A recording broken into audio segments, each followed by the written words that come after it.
नमस्कार, न्यूज़ 24 देख रहे हैं आप। मैं हूं आपके साथ डॉक्टर मीना शर्मा। उत्तर काल में आज हम उस विषय पर चर्चा करने जा रहे हैं जो इस देश की, किसी भी समाज की, किसी भी राज्य की नींव है, और वो है शिक्षा। शिक्षा को लेकर बहुत बड़ी बहस, चर्चाएं हमारे देश में करने की जरूरत है, क्योंकि शैक्षिक दृष्टि से हिंदुस्तान, जगत गुरु कहा जाने वाला हिंदुस्तान, शैक्षिक दृष्टि से बहुत ही अलग अलग फ्रंट पर पिछड़ा हुआ है। खास करके अगर हम शुरुआती माध्यमिक शिक्षा, प्रारंभिक शिक्षा की बात करें, तो यहाँ पर शिक्षकों की एक लंबी फहरिस्त रही है, सवालों की, चुनौतियों की, शिकायतों की।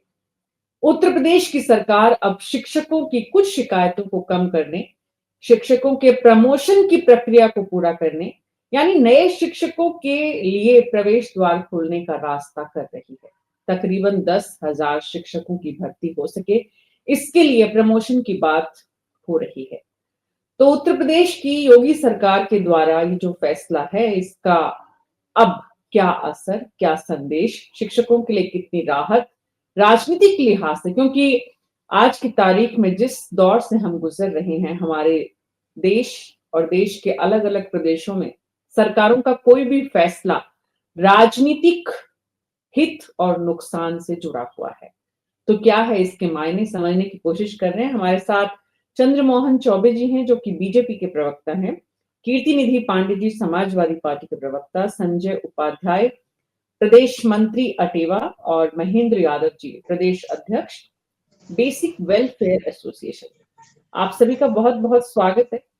तो चंद्रमोहन चौबे जी हमारे साथ जुड़े नहीं है, जब तक वो जुड़ते हैं तब तक कीर्ति निधि पांडे जी, विपक्ष समाजवादी पार्टी के प्रवक्ता, क्या सोचते हैं शिक्षकों को लेकर? योगी सरकार का जो ये प्लान है, शिक्षकों की प्रोन्नति का कोटा होगा बहाल, किसका होगा प्रमोशन, व्यवस्था की कितनी बदलेगी तस्वीर, ये तमाम सवाल हैं जो इस विषय से, इस मुद्दे से जुड़े हुए हैं। कीर्ति निधि पांडे जी, विपक्ष क्या देख रहा है, प्रदेश की शिक्षा व्यवस्था के लिए इसे कितना जरूरी समझता है? देखिए मीना जी, शिक्षकों का प्रमोशन होना चाहिए, और आपने अपने पूरे वर्जन में एक बार कहा कि शिक्षा समाज का वो नींव है जो पूरे समाज की संरचना में बड़ा रचनात्मक योगदान देता है। लेकिन एक बात तो कहा जा सकता है कि इस सरकार में कहीं न कहीं शिक्षा की बड़ी दुर्दशा हो रही। अभी तो आपने खबर पढ़ा होगा कि 27 शहर प्राइमरी स्कूल को पीपीपी मॉडल पे दे दिया जाए, या उसको दूसरे विद्यालयों में उसके टीचर अटैच कर दिए जाए, उन विद्यालयों को बंद कर दिया जाए। लेकिन टीचरों का प्रमोशन सरकार करने जा रही है। ये सरकार अच्छा पहल कर रही है, प्रमोशन होना चाहिए। लेकिन उसी के साथ साथ इंटर कॉलेजेज में, प्राइमरी स्कूल में, डिग्री कॉलेजेज में, विश्वविद्यालयों में एक बड़े पैमाने पर अध्यापकों का पद रिक्त है। और जब ये सरकार उत्तर प्रदेश के अंदर बनी थी, तो आपको याद होगा कि सरकार ने बड़ी नियमावली बनाई थी टीचरों की भर्ती में। टेट का परीक्षा, सेट का परीक्षा, तमाम परीक्षाएं कराई जाएंगी। और हमें लगता है कि लाखों विद्यार्थी उत्तर प्रदेश के अंदर टेट की परीक्षा पास करके, और अभी भी इस बात का इंतजार कर रहे हैं कि उनकी वैकेंसी कब आएगी, उनकी नियुक्ति कब होगी। सारे मानक पूरा करने के बाद भी उन विद्यार्थियों की वैकेंसी आज तक उत्तर प्रदेश सरकार की तरफ से नहीं आ पाई है। तो हम तो ये मांग करेंगे सरकार से कि जो लड़के टेट कर चुके हैं, जो विद्यार्थी टेट पास हैं, जो टीचर बनने के योग्य हैं, आपके मानक पे खरे उतर रहे हैं, उनके पद जो तमाम रिक्त हैं, प्राइमरी स्कूल से लेकर के और विश्वविद्यालय तक, उन सब पे अध्यापकों की बड़े पैमाने पे भर्ती की जाए, जिससे बेरोजगारी भी दूर होगी और शिक्षा की व्यवस्था भी सुदृढ़ होगी उत्तर प्रदेश में। जी, आप मांग करेंगे, लेकिन सरकार जो दे रही है उसको लेकर आप क्या सोचते हैं? लेकिन आपने दूसरी समस्या की तरफ उत्तर प्रदेश की जनता का, देश के दर्शकों का ध्यान आकृष्ट करने का साथ साथ प्रयास किया है, जो कि विपक्ष का काम है, जिम्मेदारी है। मैंने मीना जी, मैंने देखिए, मैंने पहले कहा, अब बहुत सार खुले दिल से मैंने इस बात को कहा कि अध्यापकों का प्रमोशन होना चाहिए। सरकार ने पहल किया तो सरकार ने बढ़िया पहल किया है। मैं तो इस बात को स्वीकार कर रहा हूं, अगर सरकार प्रमोशन करने जा रही है टीचरों का, तो बेहतर प्रयास है। लेकिन जो आपने कहा कि टीचर्स के प्रमोशन के बाद वैकेंसी रिक्त होगी, अभी भी उत्तर प्रदेश के तमाम माध्यमिक विद्यालयों में, प्राइमरी विद्यालयों में टीचर्स की एक बड़े पैमाने पे वैकेंसीज खाली है। जी और जी उनको भी अगर भर दिया जाए तो हम जी समझते हैं शिक्षा के क्षेत्र में एक बड़ा काम सरकार करेगी और बेरोजगारों को रोजगार भी मिलेगा और शिक्षा का स्तर भी बेहतर होगा। जी पांडे जी, जी, सत्ता में जी, आप भी बहुत लंबे समय तक रहे हैं उत्तर प्रदेश में, कम समय नहीं रहे जी, हैं।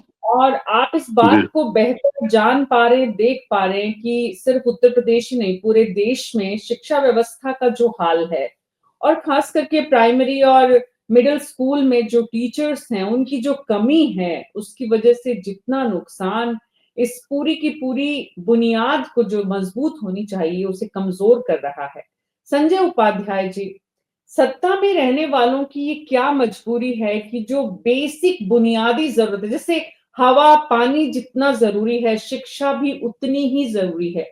क्या राज्य सरकार शिक्षा की बुनियादी जरूरतों को पूरा करने के लिए इतनी सच में ही मतलब अ, इतनी चुनौतियों और परेशानियों से रिसोर्सेज से जूझ रही है, या फिर प्राथमिकता शिक्षा है नहीं, इसलिए हमेशा शिक्षकों की कमी या टोटा रहता है?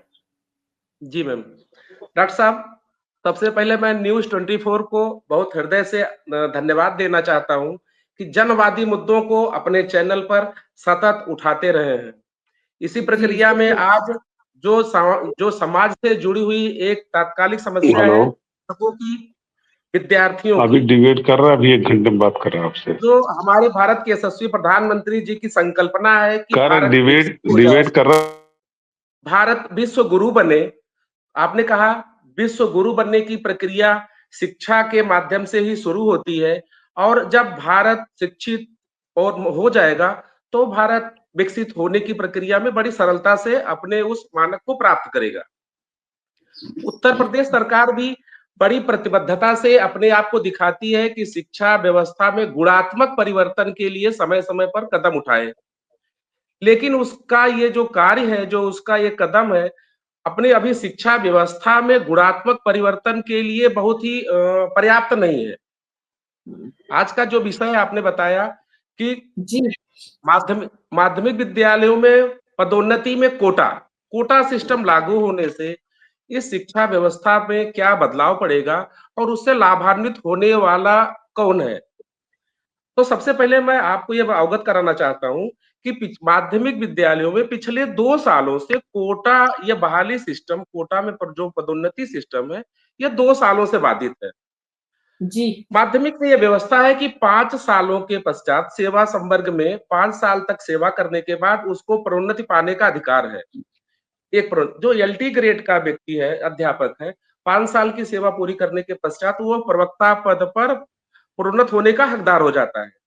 जी लेकिन यह व्यवस्था धारा 12 में थी उनके माध्यमिक शिक्षा व्यवस्था में और सरकार ने उस पे रोक लगा दी कमीशन बनने के पश्चात, जिससे हमारे हजारों हजार जो योग्य कर्मठीय शिक्षक थे, उसी संवर्ग में काम करते रहते थे और हम्म कुंठा से ग्रस्त हो जाते थे।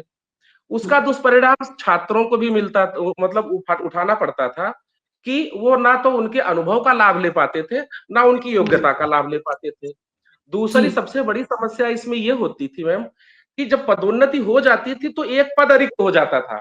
उस जी पद के रिक्त होने के पश्चात फिर सरकार के पास ये एक विकल्प होता था कि और नए लोगों को रोजगार दिया जाए, जिससे हम्म जो 5 सालों से सेवा में रत है, वो पदोन्नत उसके अनुभव का लाभ संजय छात्र ले जी सके और दूसरे संजय जी संजय जी, चंद्रमोहन बेरोजगारों चौबे को जी भी एक हमारे साथ सेवा में जुड़ गए आने हैं। का अवसर मिल सके मैम। जी संजय जी, ये एक नियमित प्रक्रिया है। जैसे यस घरों मैम। में बिजली सप्लाई, पानी की सप्लाई सरकार का जन कल्याणकारी राज्य के प्रति बहुत जरूरी काम है। कुछ उसी तरह यस से विद्यालयों में शिक्षकों की भर्ती और पदोन्नति भी उसी प्रक्रिया का हिस्सा है, उतना ही जरूरी है। चंद्रमोहन मैम। चौबे जी चंद्रमोहन चौबे जी, सवाल ये है कि आज आज अगर उत्तर प्रदेश की सरकार पदोन्नति का फैसला कर रही है, तो हम उस पर चर्चा कर रहे हैं। वो इतना बड़ा विषय बन गया है, इसलिए जो रेगुलर कोर्स में काम होना चाहिए वो इतना इतना लंबा खिंच जाता है हर बार, सालों-सालों 4 साल, 5 साल, 6 साल इस प्रक्रिया में लग जाते हैं। और ये सिर्फ उत्तर प्रदेश की ही बात नहीं है, देश के दूसरे राज्यों का भी हाल कुछ ऐसा ही है। लेकिन उत्तर प्रदेश में आप ये जो फैसला है राज्य सरकार का प्रोन्नति का शिक्षकों को लेकर, इसमें राजनीतिक रंग भी कोई देख पा रहे हैं आप चंद्रमोहन चौबे जी? जी देखिए, भारतीय जनता पार्टी की सरकार कभी जो है जनता के हितों से जुड़ी हुई हो, चाहे वो शिक्षा से जुड़ी हो, सड़क से जुड़ी हो, स्वास्थ्य से जुड़ी हो, जो उसमें निर्णय लिया जाता है कि जो हितों में जनता के हो, उसमें कोई राजनीति भारतीय जनता पार्टी नहीं देखती है। ये जो भी निर्णय सरकार ने लिया है, ये महेंद्र यादव जी, मैं आपके पास वापस आऊंगी चंद्रमोहन जी। महेंद्र यादव जी, सवाल ये है कि ये जितनी भी वेलफेयर की बातें स्टेट के द्वारा होती हैं, चंद्रमोहन जी मैं आपके पास वापस आऊंगी, लेकिन पहले महेंद्र यादव जी का वर्जन लेकर मैं सरकार का पक्ष आपसे समझूंगी तो आप बेहतर ढंग से समझा पाएंगे। महेंद्र जी, ये जो फैसला है, ये किस तरह से आप लोगों को जो पूरे इस सेक्टर से जुड़े हुए हैं, शिक्षा जगत से जुड़े हुए हैं या कल्याणकारी योजनाओं से जुड़े हुए जो भी लोग हैं, जितने भी स्टेक होल्डर हैं, वो राज्य सरकार के इस फैसले को कैसे देखते हैं? बहुत बहुत धन्यवाद आपका। बेसिक अध्यापकों का वर्तमान समय में स्थिति बहुत ही गंभीर है। जहां तक प्रमोशन की बात सबसे पहले आई है, 2012 के बाद बहुत सारे जनपदों में प्रमोशन नहीं हुआ और अभी तक कम से कम विभाग द्वारा 7-8 बार आदेश भी आ चुका है प्रमोशन के लिए कि प्रमोशन पदोन्नत की जाए और सभी जिला बेसिक शिक्षा अधिकारी से वरिष्ठता सूची भी मांगी गई। आदेश पे आदेश बन करके आ रहे हैं कि प्रमोशन किया जाए, लेकिन अभी तक विभाग ने प्रमोशन नहीं किया।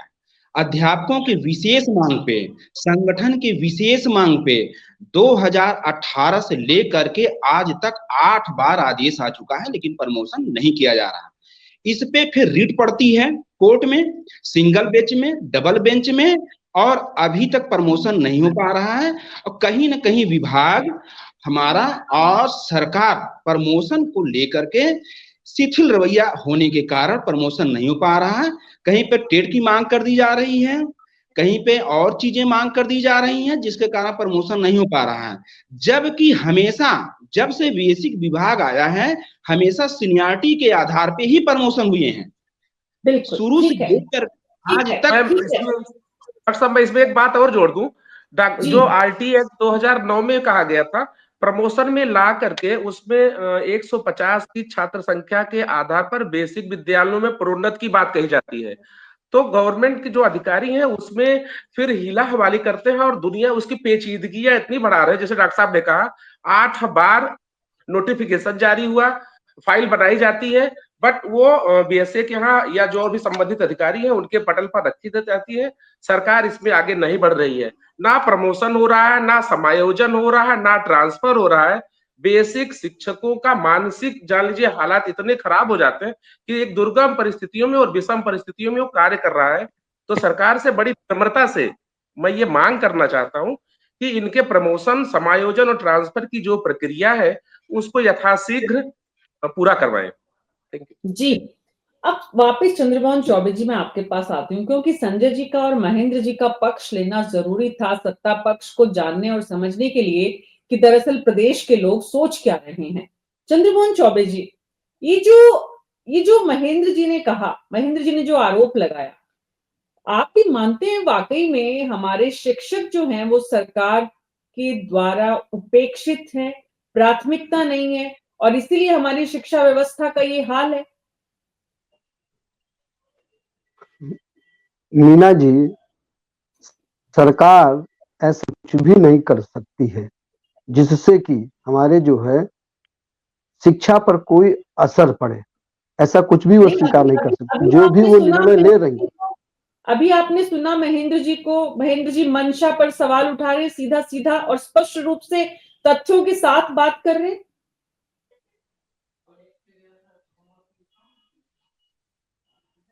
चंद्रमोहन जी,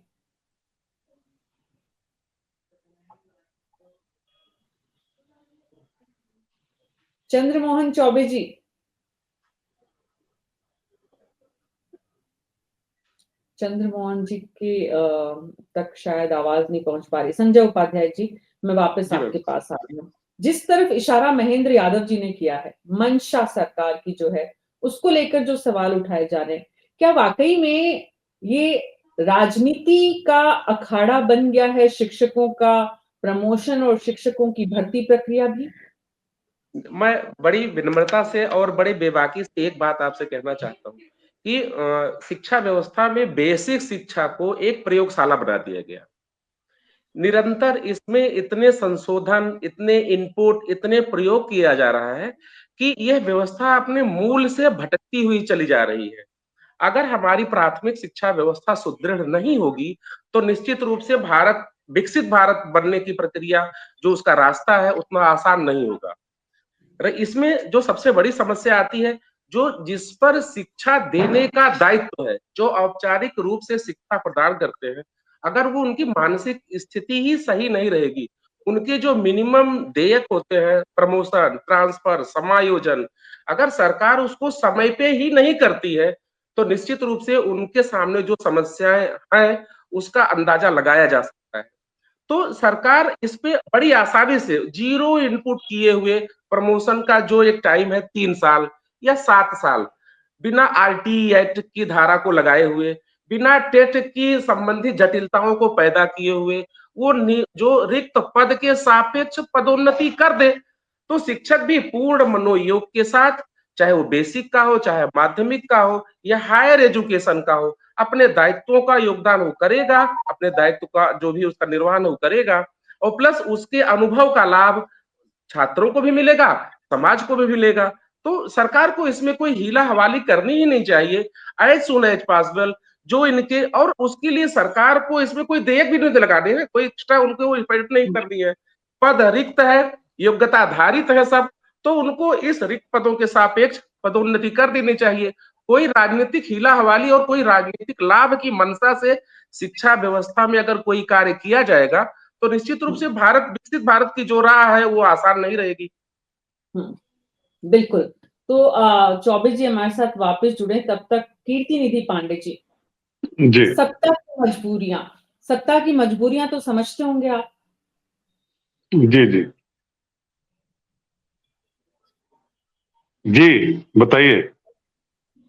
मेरा तो सवाल है इसमें, अगर आप समझ पाए, लेकिन देखिए कोई बात देखिए नहीं मैं बताता हूँ मीना जी बताता हूँ। सत्ता की मजबूरी का सवाल नहीं है। देखिए दोनों लोग, संजय जी और महेंद्र जी, ये लोग शिक्षा विभाग के एक्सपर्ट लोग हैं और बहुत सी चीजों को बहुत बारीकियों के साथ अध्ययन किए हैं। मैं सिर्फ इतना कहूंगा कि जो रेगुलर चीजें हैं नौकरियां में, ट्रांसफर, समायोजन, प्रमोशन, ये प्रक्रिया है उसमें, और जब कोई व्यवस्था लागू होती है, उस व्यवस्था के बाद जब टेट किए हुए लोगों की नियुक्ति अध्यापकों में हो, तब प्रमोशन में टेट की जरूरत खोजी जाए कि टेट किए हुए लोगों का एक साथ प्रमोशन। लेकिन जो लोग पहले नियुक्त हुए, जिस मानक पे नियुक्त हुए हैं, सरकार ने उनको नियुक्त किया, तो उनका प्रमोशन उसी आधार पर होना चाहिए।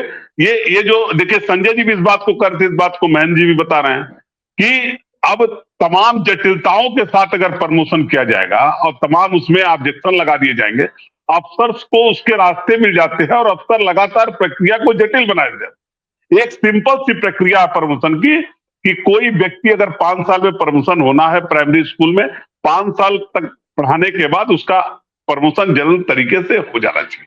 लेकिन अगर नहीं हो पा रहा है, अगर माध्यमिक में भी नहीं हो पा रहा, तो कहीं न कहीं सरकारी व्यवस्था में सरकार की कहीं न कहीं खामियां हैं, जिसके वजह से लोगों का प्रमोशन नहीं हो पा रहा, समायोजन नहीं हो पा रहा, ट्रांसफर नहीं हो पा रहा। और अगर ये सब चीजें हो गई, तो मैं एक बात संजय जी के एक बात से पूरी तरह सहमत हूं कि अगर भारत को सामर्थ्यवान बनाना, भारत को विश्व गुरु बनाना, तो जो प्राइमरी बेसिक शिक्षा हमारी है उसको प्रयोगशाला बनाने के बाद एक गाइडलाइन तय करके उसमें शिक्षा की व्यवस्था सुदृढ़ किया जाए। गांव गरीब किसान का बेटा जब उस विद्यालय में बेहतर शिक्षा प्राप्त करेगा, हम तो कहते हैं बराबर एक बात को, हो सकता है पार्टी लाइन से बात हट के भी हो जाए हमारी, हम तो कहते हैं इस बात को कि अगर इस पूरे देश में मीना जी एक आईएएस बनने की, आईपीएस बनने की एक परीक्षा पूरे देश में होती है, तो इस देश में तमाम board, UP board, CBSE board, ICSE board, Assam board, Bihar board, ये जितने बोर्ड हैं इस देश में एक नेशन ए वन इलेक्शन वन नेशन की बात हो रही है, वन नेशन वन एजुकेशन कर दिया जाए इस देश में, पूरे देश के एक एक बच्चे को एक एजुकेशन मिले, पूरे देश का एक एक बच्चा प्राइमरी से लेकर के और हायर सेकेंडरी से लेकर के और हायर एजुकेशन तक, एमए तक अगर एक एजुकेशन ग्रहण करे तो हमें लगता है कि ये शिक्षा का स्तर पूरे देश में एक होगा और बेहतर शिक्षा का स्तर होगा। हम एक राज्य से दूसरे राज्य का कंपटीशन भी कर सकते हैं कि उस राज्य में उसकी पढ़ाई कैसी है, उस राज्य की पढ़ाई कैसी है। अब तो हर राज्य का अपना अपना बोर्ड है, सेंट्रल गवर्नमेंट के अधीन भी 2-3 बोर्ड है, तो एक education, one nation one education will be must. आपको याद आता है योगी सरकार के पहले टेन्योर में, दूसरे टेन्योर में विपक्ष में रहते हुए आपने और आपकी पार्टी ने कभी इस मुद्दे पर सरकार का ध्यान आकृष्ट करने की कोशिश की हो? कभी एक बार भी कोई आंदोलन, कोई धरना प्रदर्शन? देखिए, लगातार सदन के अंदर इस बात पे सवाल उठता रहा है। हमारे नेता आदरणीय अखिलेश यादव जी भी सदन में सवाल उठाते रहे और लगातार इस पे बात होती रही है। अभी पिछले दिनों जब बात होगी 69,000 शिक्षकों की, तो जो बच्चे चयनित हुए उसमें 6800, जिसका पिछड़े और दलित समाज के बच्चे चयनित हुए, जिनका चयनित होने के बाद भी नियुक्ति पत्र उनको नहीं मिल पाया, नहीं ज्वाइनिंग हो पाई, उनके सवाल पे तो लगातार हम सदन पे लड़ रहे हैं। सदन से लेकर के समाज के बीच तक लगातार उस सवाल को खड़ा कर रहे हैं और हाई कोर्ट से डिग्री होने के बाद भी सरकार के पहल पे लोग सुप्रीम कोर्ट चले गए, लेकिन उन बच्चों की नियुक्ति आज तक नहीं हो पा रही है। तो जो इस परिस्थितियों में उन बच्चों की मानसिक स्थिति क्या है, जिस टीचर्स का प्रमोशन नहीं हो रहा उनका मानसिक स्थिति क्या है, जिनका समायोजन नहीं होगा, जिनका ट्रांसफर नहीं होगा, उनकी मनोदशा यह नहीं रह जाती है बेहतर तरीके से कोई बेहतर शिक्षा दे पाए। बेहतर शिक्षा देना हो बच्चों को, तो जो उनके नौकरी में जो उनके राजनेताओं की खूबसूरती होती है कि वो सवाल को टालना होता है तो उसका बहुत सुंदर जवाब ढूंढ लेते हैं सदन के भीतर और समाज में, लेकिन सड़कों पर और राजनीतिक दलों की जो मंशा होती है उसमें आपने इस बात का जवाब नहीं दिया, क्योंकि दरअसल ऐसा हो ही नहीं रहा है। महेंद्र यादव जी, कोई भी राजनीतिक दल धरने, प्रदर्शन, जितने भी आंदोलन करता है उसमें बुनियादी मुद्दे जो हैं वो दूर रहते हैं, वो प्राथमिकता में नहीं रहते हैं। लेकिन महेंद्र यादव जी, आप जैसे लोग, संजय उपाध्याय जैसे लोग, जो कि प्रेशर ग्रुप्स का काम करते हैं सरकारों पर एक अलग तरह का, आप लोग भी राजनीतिक हाथों से इस्तेमाल होने वाले टूल कई बार बन जाते हैं और इस वजह से ये मुद्दे पिछड़े हुए रह जाते हैं। आप महसूस करते हैं ऐसा? मैं आपको एक जानकारी के लिए बताना चाहूंगा कि 2015 से लेकर के 2016 तक मैंने लखनऊ में लक्ष्मण मेला मैदान में धरना दे करके अंतर जनपदीय स्थानांतरण लगभग 25,000 कराया था। बाकायदे मैंने 12 दिन धरना दिया था लक्ष्मण मेला में और उसके बाद उस समय की सरकार ने 25,000 अंतर जनपदीय स्थानांतरण किए थे और लक्ष्मण मेला मैदान में तमाम तरह के लोग धरना देते थे, क्योंकि मेरा देश लोकतांत्रिक देश है। आज की स्थिति तो ये है कि धरना देने के लिए मुझे परमिशन नहीं मिलता कि मैं अपनी बात स्वतंत्र रूप से कह सकूं, अपनी बात को अच्छे से कह सकूं, धरना शांतिपूर्वक दे सकूं। आज ये स्थिति बहुत देखने को आपको मिल जाएगा। आपको मैं ये बताना चाहूंगा कि बेसिक विद्यालय, बेसिक स्कूल ऐसे बीहड़ जनपदों, ऐसे बीहड़ क्षेत्रों में खुले हैं, ऐसे गरीब पिछड़े लोगों के लिए खुले हैं जिनके बच्चों को पढ़ा करके आगे बढ़ाने की बात कही जाती है। और यही बेसिक शिक्षा विभाग कहती है अब कि 50 संख्या के बच्चों से विद्यालय बंद करके दूसरे जगह मर्ज कर दिया जाए। आप बताइए, जहां पे 50 की संख्या कम है, जहां पे 20, 25, 30 बच्चों की संख्या है, क्या 2 किलोमीटर 3 किलोमीटर पे बच्चे 6 और 7 वर्ष के जा पाएंगे विद्यालय में? जो मर्ज करने की बात कह रही है सरकार या विभाग कर रही है, संगठन के और लगातार शिक्षकों के विरोध के बाद जाके सरकार और विभाग पीछे हुई है। ऐसी स्थिति में सरकार की ये होनी चाहिए कि सभी बच्चों को मुफ्त शिक्षा अनिवार्य रूप से मिले, और उसकी ये भी होना चाहिए कि अगर जहां पे 10 बच्चे हैं, 15 बच्चे हैं, 20 बच्चे हैं, वहां पे भी सरकार और विद्यालय खुले और अध्यापक पढ़ा करके उनको आगे बढ़ाने का काम करें। ये हमारी मांग है। इसमें एक डॉक्टर साहब एक बात मैं इसमें जोड़ना चाहता हूँ जी डॉक्टर साहब, जैसे जी जी सर शिक्षा कोई आर्थिक लाभ देने वाली व्यवस्था नहीं है। गवर्नमेंट क्या है, शिक्षा व्यवस्था में अपना आर्थिक नुकसान और लाभ तलाशती है।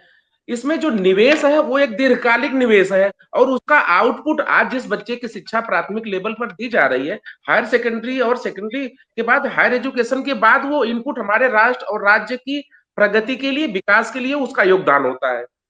जब हम एक गुणवत्तापूर्ण शिक्षा व्यवस्था प्राथमिक से लेकर के सेकेंडरी तक प्रदान करते हैं, तो उसका एक गुणात्मक आउटपुट हमारे राष्ट्र को मिलता है।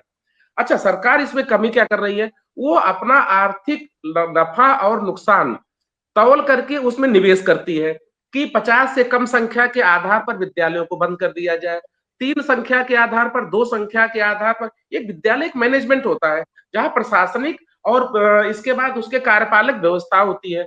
उसके मिनिमम कम से कम जो रिसोर्सेज है, खाली बिल्डिंग खड़े कर देने से शिक्षा, आप गुणात्मक शिक्षा नहीं प्रदान कर सकते। आपके लिए किसी भी विद्यालय में भरपूर 5, कम से कम 5 अध्यापक होने चाहिए। उस अध्यापक को भरने के लिए, वहां पद भरने के लिए प्रमोशन करिए, आप प्रमोशन कर नहीं रहे हैं। दूसरी चीज ये हो कि रिक्त पदों के लिए वैकेंसी आ नहीं रही है। तो हम जब गुणात्मक शिक्षा नहीं प्रदान कर पाएंगे, उससे स्थिति क्या होगी, विद्यालयों में छात्रों की संख्या कम होगी। जब छात्र संख्या कम होगी, तो जवाबदेह वहां के विद्यालय को या शिक्षकों को माना जाएगा। तो सरकार को ये करना चाहिए कि वहां का जो इंफ्रास्ट्रक्चर है, जिसमें पूरे शिक्षक होने चाहिए, बिल्डिंग ना हो, ठीक है, हमारी प्राचीन शिक्षा व्यवस्था पेड़ों के नीचे चलती थी, हमने वेदों की और सबकी रक्षा करी। सरकार को क्या करना चाहिए ये सब बताने को तैयार है, लेकिन जिसको करना है उनके प्रवक्ता बीच में चले गए कार्यक्रम में, कारण कुछ भी रहा हो, जुड़ भी सकते हैं वापस। तो सवाल ये है कीर्ति पांडे जी कि सत्ता पक्ष ऐसे विषयों पर अगर मैदान छोड़ देता है, तो उसमें जितनी सत्ता पक्ष की जिम्मेदारी और जवाबदेही या चूक या गलती, जो भी शब्द आप कहें, है जितनी उनकी, उतनी ही हम सब की शामिल हो जाती है, मेरा मानना है बहुत स्ट्रांगली। क्योंकि पत्रकारिता का जरिया ही, पत्रकारिता का माध्यम ही, पत्रकारिता का मकसद ही समाज के मुद्दों को जनता के साथ साझा करना है, और आप सबकी जिम्मेदारी और जवाबदेही तय करते हुए हमारी अपनी जिम्मेदारी पूरी करना है। तो बहुत बहुत शुक्रिया आप सबका इस चर्चा में शामिल होने के लिए। कुल मिलाकर जो बात समझ में आ रही है वो ये कि प्रोन्नति का ये जो प्रयास है योगी सरकार का, इसमें जो भी दांवपेच नजर आ रहे हैं, जो भी तमाम स्टेक होल्डर्स के कंसर्न हैं, सरकार उनको सुने ठीक से, और उसके बाद प्रवक्ता जो आए इस विषय में शामिल होने के लिए, वो ठीक से जनता को समझाएं कि दरअसल सरकार सोच क्या रही है और जो अपेक्षित है वो कर पाने में सफल क्यों नहीं है। न्यूज़ 24 पर सामाजिक मुद्दों को उठाने की हमारी ये कोशिश इसी तरह से जारी रहेगी। आज मेरे साथ इतना ही। नमस्कार।